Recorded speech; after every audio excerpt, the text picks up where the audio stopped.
Vous êtes sur Kavi TV, bonsoir, bienvenue dans ce journal dont voici le sommaire. L'axe Hamdallah Bambeto a été le théâtre de violences inouïes ce dimanche. L'affichage d'effigie du chef de l'État par un groupe de soutien aurait provoqué des accrochages entre jeunes de la localité. Les affrontements qui ont failli dégénérer témoignent d'une tension dans la zone. Les détails à suivre dans ce journal.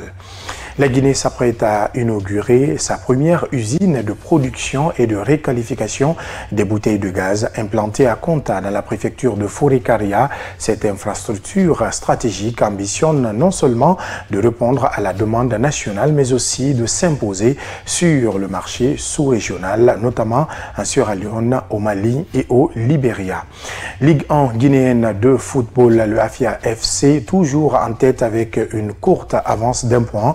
Pendant ce temps, le Milo FC, champion en titre, enchaîne les contre-performances, tandis que le Louba FC continue son impressionnante ascension. Tous les résultats dans un instant. Voilà pour le sommaire.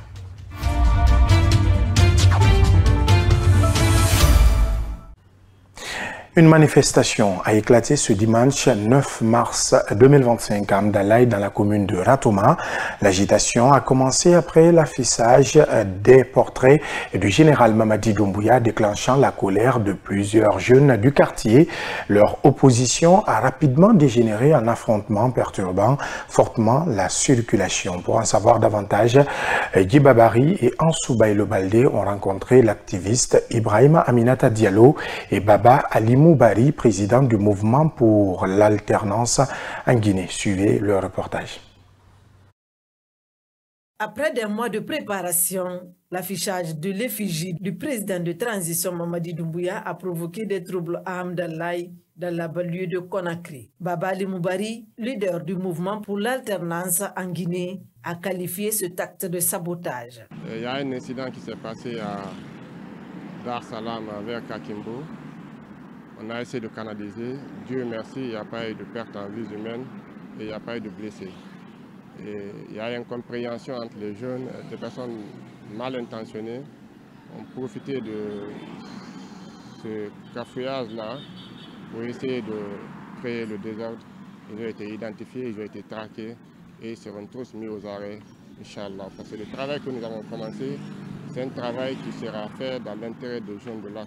Le président de la coalition nationale pour la paix et le développement, tout en dénonçant les violences, souligne que ce problème était prévisible. Les agissements ou de certains acteurs étatiques, des fois ou politiques, qui tirent la ficelle au niveau de cette zone de l'axe, où certains on donne des billets de banque à des groupuscules. Donc une fois qu'on découvre ça, d'autres jeunes aussi vraiment s'apprêtent à revendiquer leurs droits. En réponse à des questions sur l'aide financière, Baba Ali Moubari donne son point de vue sur le sujet. Il n'y a pas eu de partage de gâteau. Nous, déjà, dans notre logique, on ne demande pas de l'argent pour ce qu'on est en train de faire. Parce que nous savons toujours l'argent, c'est source de division. Nous faisons des sensibilisations. Nous-mêmes, on s'est donné les moyens pour faire ces effigies. Parce que c'est notre image. Si vous voyez, c'est le MAC qui a fait. Ce n'est pas le CNRD, ce n'est pas le gouvernement, ce n'est pas X, ce n'est pas Y. Les mouvements de soutien compliquent souvent les efforts de ceux qui prônent la paix et la non-violence, comme l'a souligné Ibrahima Aminata Diallo. Il faudrait essayer de construire une paix durable à travers des actions, des approches, notamment d'identification des problèmes des jeunes dans la zone. Au moment où nous quittions les lieux, une voiture chargée d'effigies du président de la transition est arrivée pour être exposée. Ces événements soulèvent des doutes quant aux affirmations que Ratoma s'est aligné sur le parti au pouvoir. L'affaire Oye-Guilavogui se poursuit à la Cour de répression des infractions économiques et financières CRIEF. Selon dit, le directeur général adjoint de Huawei Guinée a comparu devant la chambre de jugement pour témoigner dans l'affaire de détournement présumé de 50 millions de dollars destinés à la relance de la Sotelgui ainsi que 328 millions de dollars liés au projet d'installation de la fibre optique en Guinée. Un dossier suivi par Ansou Bailo Baldé. À l'absence de prévenu Oyegui Lavogui, poursuivi par l'État guinéen à travers l'agence judiciaire, Sun Yungpin n'a pas donné de réponse à toutes les questions posées dans la salle d'audience. C'est en tant que témoin et directeur général adjoint de Huawei Guinée, société sous-traitante avec Huawei Technologies, qu'il est présent à la barre sur les questions de savoir à hauteur de combien de pourcents le projet de relance de la Sotelgui est exécuté et combien Huawei Guinée en tant qu'entreprise sous-traitante a reçu. Le Chinois a juste indiqué n'avoir pas assez d'informations. Il a ainsi déclaré à la Cour sa volonté de chercher les vraies informations pour les livrer à la chambre de jugement de la CRIEF à la prochaine comparution. Ce qui laisse le juge Yagouba Konté, le parquet spécial et la partie civile sur leur faim pour la manifestation de la vérité dans ce dossier. L'ancien ministre des Postes, Télécommunications et de l'économie numérique est celui qui est poursuivi dans ce dossier pour détournement présumé de 50 millions de dollars dans le cadre de la relance de la Sotelgui et de 328 millions de dollars relatifs à la mise en place de la fibre optique en Guinée. L'affaire renvoyée au 17 mars prochain pour la suite du jugement. Dans le volet justice, toujours que stipule la loi 02 régissant les formations politiques en cas de conflit sur l'organisation, la gestion ou le fonctionnement d'un parti, une question essentielle alors que plusieurs formations s'empressent de tenir leur congrès pour se conformer aux tests en vigueur.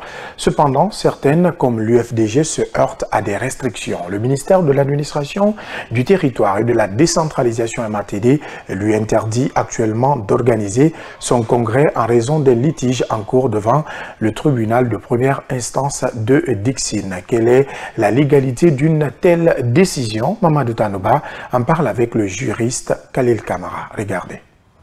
Les litiges au sein des partis politiques sont régis par les textes de loi guinéens. En cas de différend entre les membres d'un même parti, le juge peut prendre des mesures conservatoires ou provisoires qui permettent de suspendre les activités du dit parti. Le temps pour permettre au tribunal de se prononcer sur qui a raison ou qui a tort, selon le juriste Khalil Kamara. Si il y a des cas de congrès, le juge estime par exemple qu'en organisant les congrès du parti, cela pourrait avoir des conséquences irréversibles sur le fonctionnement du parti, sur l'intérêt du parti ou sur l'intérêt des membres, le juge peut se trouver fondé de prendre des mesures conservatoires en attendant qu'il statue sur le fond. Cette mesure conservatoire peut concerner la suspension des activités du parti, notamment le congrès, etc., etc. Mais tout cela se fait dans un délai d'urgence pour ne pas porter préjudice au fonctionnement du parti en litige, précise ce juriste. Toutes les questions qui concernent les partis politiques sont d'ordre urgent. Qu'est-ce que cela veut dire? Il faut dire tout simplement qu'en matière des questions des partis politiques, la loi 02 portant charte des partis politiques impose des délais d'urgence aux juges. Ce qui fait qu'en cas de recours devant la Cour suprême, celle-ci dispose d'un délai maximum de 15 jours pour rendre sa décision, souligne Khalil Kamara. Et cette loi impose par exemple à la Cour suprême de statuer dans un délai de 10 jours. C'est un délai urgent qui s'impose au juge.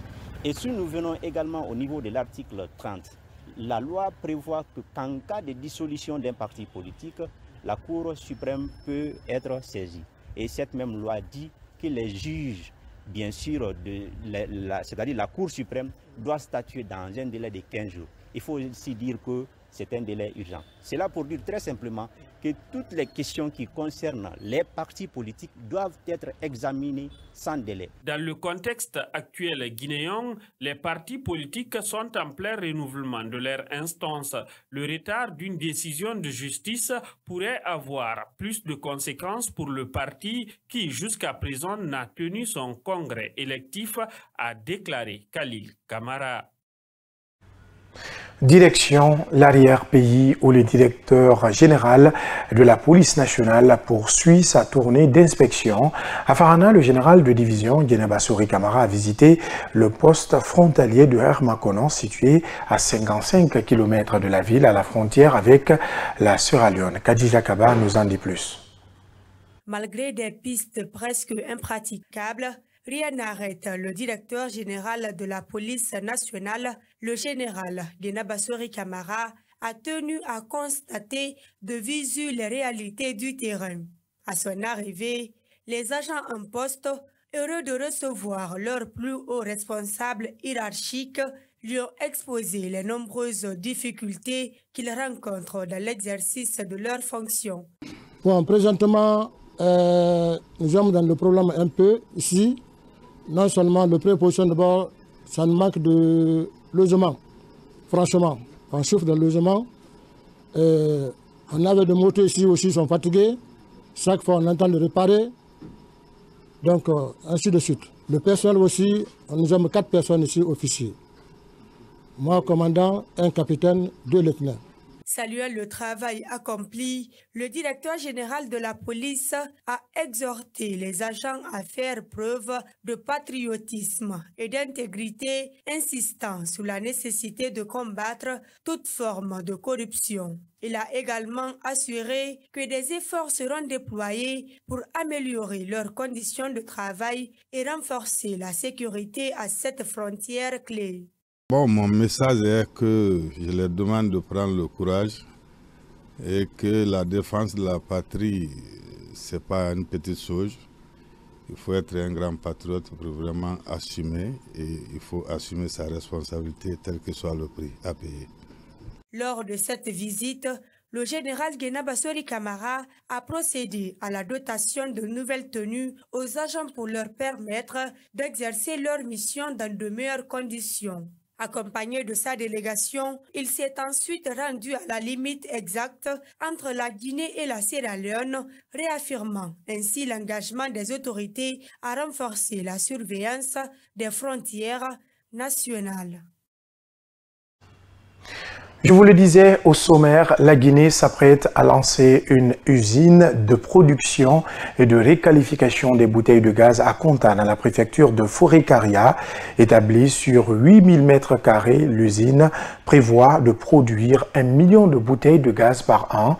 Au-delà du marché local, ce projet vise à conquérir la sous-région, notamment la Sierra Leone, le Mali et le Libéria, financé par des redevances et la structure des prix établie par la Direction générale du Fonds d'appui à la promotion du gaz à Fabgaz SA. L'usine est à 95% de réalisation. Fatoumata Kane. À environ 100 km de Conakry, la localité de Konta accueille une usine dédiée à la production et la réqualification des bouteilles de gaz. Cette usine, premier jet d'un complexe gazier, mise en œuvre par Fabgaz SA, grâce au soutien indéfectible de la présidence, est financée grâce aux redevances et à la structure des prix établis par la direction générale. Implantée sur un vaste site de 21 hectares, l'usine occupe déjà 8000 m² où des ouvriers travaillent sans relâche. Dotée de technologies de pointe, elle représente une avancée majeure pour l'industrie guinéenne. Du pressage à l'emboutissage, chaque étape du processus est minutieusement contrôlée pour garantir un produit de qualité. Alors, dans notre usine, notre ligne de production commence à partir de ces presses d'emboutissage. Alors, si vous pouvez remarquer déjà le processus, vous verrez que c'est à partir de ces presses, nous formons les embouts. Les embouts, ce sont les moitiés de chaque bouteille. Alors, de la sortie de ces presses, nous partons vers les nivelleuses qui vont découper et limer les embouts que nous avons coupés. À la sortie de ces nivelleuses, nous allons percer un trou qu'on appelle la machine de la perforation. Et ces trous vont nous permettre de souder les colorettes. Les colorettes, c'est là où nous allons visser les valves ou les robinets des bouteilles. De là, nous allons souder les pieds et les hanches. Et après, nous allons assembler les deux moitiés de la bouteille pour en faire une moitié. C'est-à-dire nous soudons la partie pied et la partie hanche pour former une bouteille. Et chaque étape, vous l'avez remarqué, nous avons des séries de tests à chaque étape pour tester la soudure et les serrages. Et la soudure, elle est testée sur 3 ou 4 phases dans le processus. Une production d'1 million de bouteilles par an, c'est l'ambition du Fabgaz SA. L'usine ne se limite pas au marché local. La Guinée ambitionne de s'imposer sur les marchés du Mali, du Libéria et de la Sierra Leone. Dans ce cadre, un contrat d'assistance a été signé avec Changlong, adjudicataire du marché. Dès le lancement de l'usine, Changlong cessera de vendre des bouteilles dans la sous-région et transférera son portefeuille client à Fabgaz SA pour la durée de l'assistance technique. Alors, vous avez dû remarquer tout à l'heure dans la présentation de la chaîne de production qu'il y a tout un espace par là qui est dégagé. Cet espace-là peut aussi abriter une nouvelle chaîne de production qui peut donc, c'est une usine qui peut aller jusqu'à 2 millions de bouteilles par an. Cela résoudrait la difficulté, la principale difficulté des ménages aujourd'hui, à savoir les bouteilles de gaz. Aujourd'hui, tout le monde veut de gaz. Les gens en ont entendu parler, tout le monde en parle. Mais la principale difficulté que les gens ont, c'est avoir à disposition la toute première bouteille de gaz, la toute première acquisition. Comme vous le voyez, l'usine est pratiquement prête. Nous faisons tout pour que ce mois de mars, ou tout au plus début avril, que cette usine ouvre. Nous sommes à plus de 95% de réalisation aujourd'hui. Un projet 100% CNRD, conçu et réalisé sous la gouvernance du président Mamadi Doumbouya. Cette usine est la première unité industrielle 100% guinéenne depuis la Première République. Elle jouera un rôle clé dans la rénovation des bouteilles de gaz usagées, non seulement en Guinée, mais aussi en Sierra Leone, au Libéria et au Mali, offrant ainsi un véritable coup de pouce à l'économie nationale. Les incendies continuent de faire des ravages à Conakry dans la nuit du samedi au dimanche 9 mars 2025. Un feu d'origine électrique a ravagé plusieurs ateliers de menuiserie et de tapisserie à Simbayagar dans la commune de Matoto. Les pertes matérielles sont considérables. C'est un reportage d'Ansoubaï Le Baldé. Ils sont sous le choc et désespérés en voyant leur atelier dans un tel état. 9 ateliers de menuiserie et de tapisserie réduits en cendres par un incendie d'origine électrique selon les sinistrés. À l'image de Mohamed Lamine Silla qui a perdu une dizaine de millions de francs guinéens dans le sinistre, les plusieurs maîtres et apprentis se demandent comment faire face pour rembourser les commandes qu'ils avaient envers leurs clients. Voici mes outils, sont tous brûlés. Avec 3 salons du fauteuil ici, avec 2 machines à coudre et 2 machines pour couper le contreplaqué. Les 3 salons là, ça va dépasser au maximum 12 millions. Y compris les machines, les outils. Et les machines là aussi se dépassent à au moins 4 millions. Des meubles, des fauteuils, des planches et des outils ont été tous brûlés. C'est dans les environs de 3 heures dans la nuit du samedi à dimanche 9 mars 2025 que le feu s'est déclaré dans un cabaret non loin des ateliers, informent les sinistrés. Yamoussa Silla, secrétaire administratif de l'Union nationale des tapissiers et menuisiers de Matoto, s'est rendu sur les lieux pour constater les dégâts enregistrés. Les morales des sinistrés sont très bas ici, vraiment. Ils ont des inquiétudes quand même, vraiment. Parce qu'ils ont été mis à plat. Des matériels des gens, ils ont les inquiétudes, des souffrances. Maintenant, comment ils peuvent sortir dans ça avec leurs clients? Parce que les choses qui ont été calcinées, c'est les commandes de part et d'autre. Il n'y a pas eu de morts ni de blessés, nous ont confié les sinistrés. Le phénomène d'incendie à Conakry devient de plus en plus inquiétant pour les populations.